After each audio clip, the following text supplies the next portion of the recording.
Konsultan Corner, Learn Together. Assalamualaikum warahmatullahi wabarakatuh. Jumpa lagi bersama saya Tommy Eka Mihaja. Pada video kali ini, kita akan membahas terkait dengan awareness ISO 9001-2015 Sistem Manajemen Mutu. Pada video kali ini, saya akan membahas terkait dengan klausul 4.3, di mana klausul 4.3 ini merupakan klausul yang berbunyi menentukan lingkup sistem manajemen mutu. Pada video ini, saya akan membahas terkait dengan apa yang perlu dipenuhi oleh suatu organisasi dalam mengimplementasikan ISO 9001-2015. Pada klausul 4.3 ini, organisasi harus menentukan batas dan aplikasi sistem manajemen mutu untuk menetapkan lingkupnya. Jadi, batas-batas yang dimaksud dalam klausul ini dapat berupa lokasi, kemudian area kerja, atau produk maupun jasa tertentu. Nah, sekarang kita bisa mengetahui bahwa klausul 4.3 ini terkait dengan batasan-batasan implementasi ISO 9001-2015 pada organisasi Anda.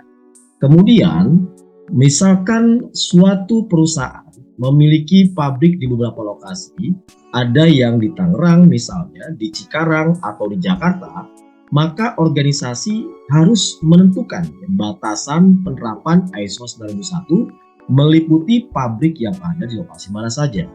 Jika organisasi atau perusahaan menetapkan bahwa ruang lingkup sistem manajemen itu hanyalah pabrik yang ada di Jakarta saja, maka hanya lokasi pabrik yang ada di Jakarta sajalah yang akan diaudit dan wajib menerapkan dan memenuhi persyaratan ISO 9001. Sedangkan pabrik di lokasi lain tidak wajib. Tetapi hal ini juga memiliki konsekuensi, yaitu pabrik yang lokasinya tidak masuk dalam ruang lingkup tidak boleh menggunakan atribut ISO 9001 dan tidak boleh mengklaim bahwa produk atau jasa yang dihasilkan pada lokasi-lokasi tersebut sudah memenuhi standar ISO 9001. Selain itu, pada sertifikat ISO 9001 yang diterbitkan oleh Badan Sertifikasi juga hanya mencantumkan lokasi yang dipilih atau ditetapkan sebagai ruang lingkup saja yang tercatat pada sertifikat.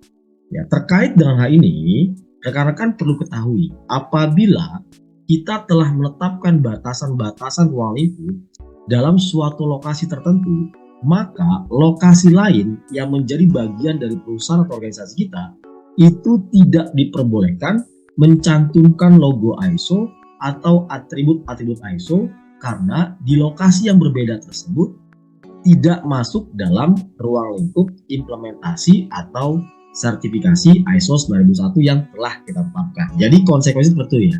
Artinya adalah sebagai organisasi atau perusahaan kita boleh saja rekan ya menetapkan ruang lingkupnya dari 3 lokasi misalnya hanya 1 lokasi saja.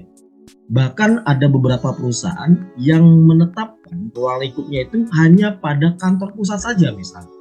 Itu tidak mengapa, tetapi untuk lokasi-lokasi yang lain tidak boleh mencantumkan atribut-atribut terkait dengan ISO 9001. Jadi poinnya seperti itu.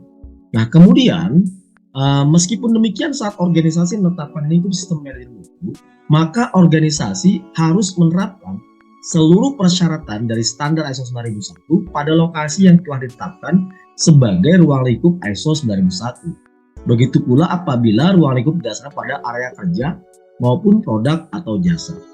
Jadi ruang lingkup ini tidak hanya berdasarkan lokasi, seperti yang di awal saya sampaikan, selain lokasi juga area kerja dan produk.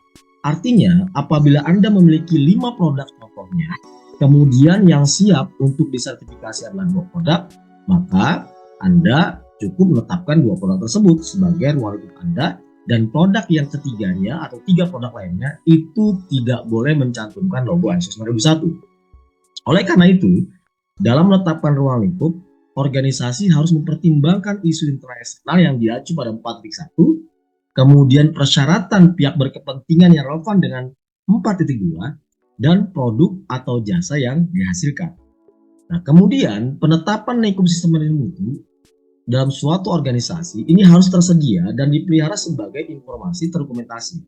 Ya, seperti pada pedoman atau manual mutu, pada SK penetapan tim ISO 9001, atau dokumen lainnya merupakan dokumen resmi organisasi yang berisi penentuan ruang lingkup sistem melindungi. Jadi ruang lingkup ini harus tertulis, terdokumentasikan bahwa penetapan ruang lingkup kita adalah batasannya lokasi A, B, C atau produk A, B, C dan seterusnya.